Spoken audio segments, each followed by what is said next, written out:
woods at the edge of town. The forest soon closed over her in soothing welcome. She could hear splashing in the pond just beyond the trees and the sound of male laughter. Apparently, the fishing trip had turned into a skinny dipping party. A deeper voice caught her attention. Sven was there too?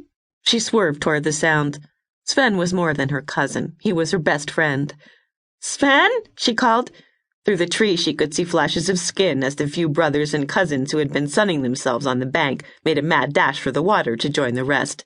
Served them right for going swimming so early in the year. "Don't come over here, Lainey!" Sven's voice sounded panic-stricken. "Can I talk to you?" There was a moment of silence.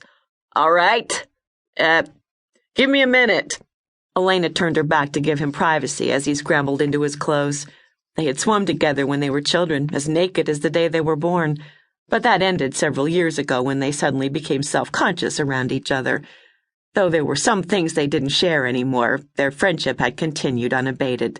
If anybody could help her sort things out, it was Sven.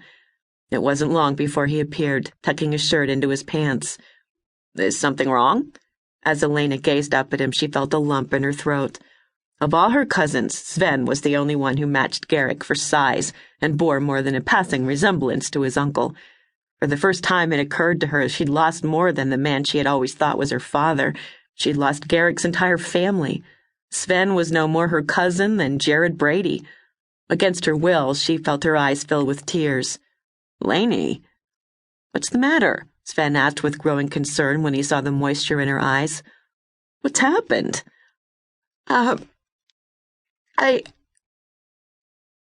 I found a picture, and..." To Alaina's horror, the tears overflowed, and her voice quivered pathetically. She closed her eyes and tried valiantly to stop the tears from falling. Her uncontrollable habit of bawling like a baby at the slightest provocation was the one trait she hated above all others. After a moment, Sven put his arms around her and patted her back clumsily. It's all right, Lainey. Ma says it's good for a girl to cry if she needs to." His sympathy was all she needed. The dam broke, and a torrent of emotion poured forth as she sobbed the story out against Sven's broad chest. Somewhere along the way she stopped crying, but even telling her best friend didn't lessen her anguish. When she finished at last, Sven stood still for a long time, staring at the air over her head. Finally he looked down at her. Are you all right now?" "I think so." He released her and sat on a nearby boulder. "Doesn't sound like Uncle Garrick and Aunt Becky. There must be more to the story than they told you." "Probably.